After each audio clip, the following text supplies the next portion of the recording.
We were packed like stockfish. We couldn't move, we couldn't scream, we could only smell death growing in the belly of that ship. That was the moment I told myself, this is where my life ends. I waited for my turn to die. But then, in that same darkness, when everyone had given up, the chains began falling one by one, shattering like glass. And that was the night Arinze saved us all. What happened next reversed our destiny and turned slaves into kings. My name is Obinna, son of Ogwifi, a fisherman of Alanku village. This happened around 300 years ago, when our people still lived in mud-walled compounds, cooked on open fires, and believed that the forest listened when you spoke too loudly. Our homes were built with red earth, thatch roofs, and fences made from palm stems. Most days began with roosters screaming, and the smell of firewood smoke carried across the whole village. Alanku was peaceful, until King Obodo ruined that peace. King Obodo rode Alanku like a storm cloud that refused to go away. His palace sat at the center of the village, a big compound with thick mud walls, heavy wooden gates, and watchtowers made from carved logs. He slept in the tallest hut, surrounded by guards with spears tipped in iron. At night, those guards left the palace with ropes, clubs, and torches. And they took young men. The first time they came for someone I knew, it was a palm wine tapper from my street. The guards dragged him across the ground as his wife screamed and clung to his leg. A guard kicked her aside like she was a chicken blocking a doorway. They took him to the palace dungeon. Later, we learned he was sold to foreign Western merchants who came in big wooden ships.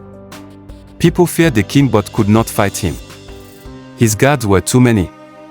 And we were just farmers, fishermen, and traders. Arinze lived at the edge of Alanku, in a quiet corner where the huts were simple. His hut was made of red mud, patched in places where rain washed it away. The roof was grass, old, bent, but still holding. He lived alone.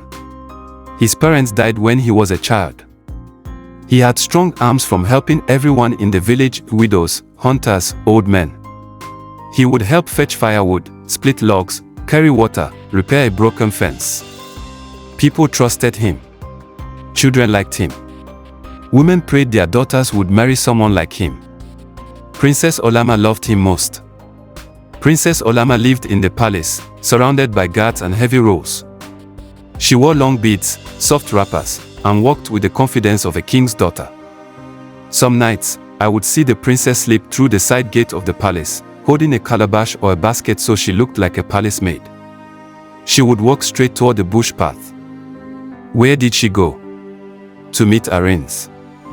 They met under the old Iroko tree, tall and wide like a guardian.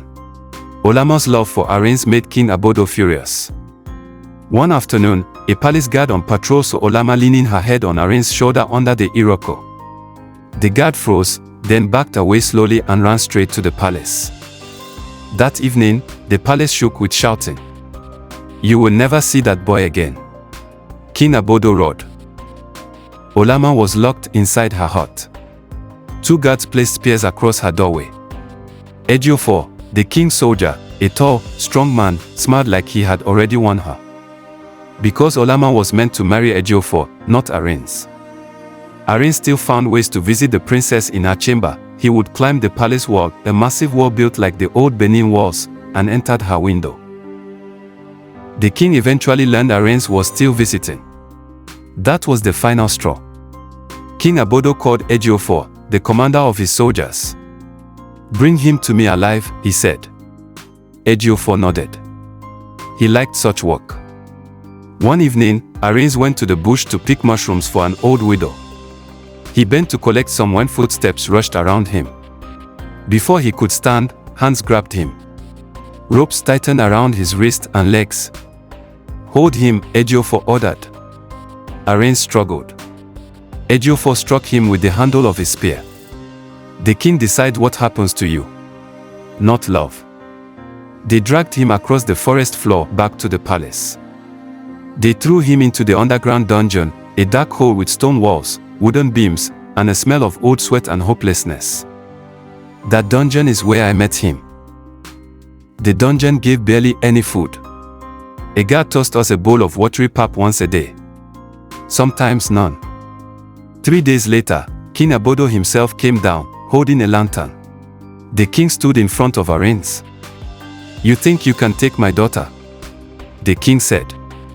Arinze glared at him. "I love Olamma." King Obodo stepped forward and slapped Arinze so hard the sound echoed off the stone walls. "You can never afford her bride price," the king said. "Not even a single gold coin, let alone 2 full pots of gold. Not in 100 lifetimes. In 4 nights, a western ship will dock. You will be sold. You will never see this land again. You will be gone forever." Then he left. On the 4th night, the guards came with ropes and dragging chains. They hauled us out of the dungeon. The moon was full and bright enough to light the path to the river. The western slave ship sat on the water like a giant beast, tall wooden sides, torn sails, rusted iron at the edges. The foreign men on board had pale skin, long coats, and boots that clacked loudly on the planks. They shouted orders in a language we did not understand. We were shoved into the belly of the ship. Under the deck, we sat packed like dried fish, shoulder to shoulder, legs tangled, barely any space to breathe. The wooden boards above were so low we couldn't stand. The smell of sweat, vomit, and urine hit us like a slap. Arinze sat silently, eyes empty, as if thinking far away. One night, when the ship creaked in the wind, he whispered to me, "Obinna, I cannot die here. Olamma is waiting. You think love can break these chains?" I whispered. He didn't answer. He just reached under his waistcloth and pulled out a small leather amulet. "A widow gave it to me," he said. "She told me to use it when I face something I cannot handle." I didn't believe her. Arinze held the amulet close to his chest. He began singing softly. Some men looked at him like he had gone mad. Others just sobbed quietly. But he kept rubbing the amulet. Once. Twice. 3 times. By the 6th time, the air around us warmed. On the 7th. Clink. His chains fell. I heard another clink. And another. Then a whole row of chains dropped to the floor. Men stared in shock. "Spirits." Someone whispered.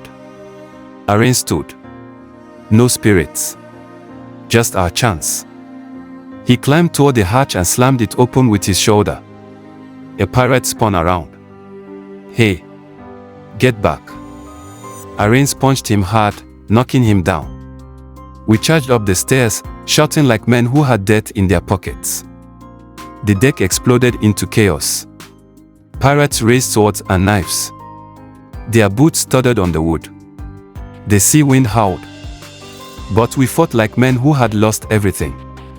I grabbed a broken plank and swung at the nearest pirate. Arinze kicked another into the rail. Some slaves wrestled pirates to the floor. The fight was loud, metal hitting wood, men grunting, bodies falling. Soon the pirates lay tight beneath deck, the same place they kept us. Arinze held a blade to the captain's throat. "You sail us home." In a chest below deck, we found gold, piles of it, coins shining like fire. Jewels and precious stones. Stolen from other ships. Some slaves grabbed handfuls and ran. Arinze took only enough for 2 clay pots. The rest he left for the others. We sailed home. When the ship appeared on the river, the villagers panicked and everyone gathered to watch the strange ship. They thought spirits had come. But when Arinze stepped onto the bank, the village erupted. Olamma ran to him first. She threw her arms around him and cried into his chest. King Obodo came out furious. "You again? I have come for your daughter," Arinze said firmly. "I brought your bride price."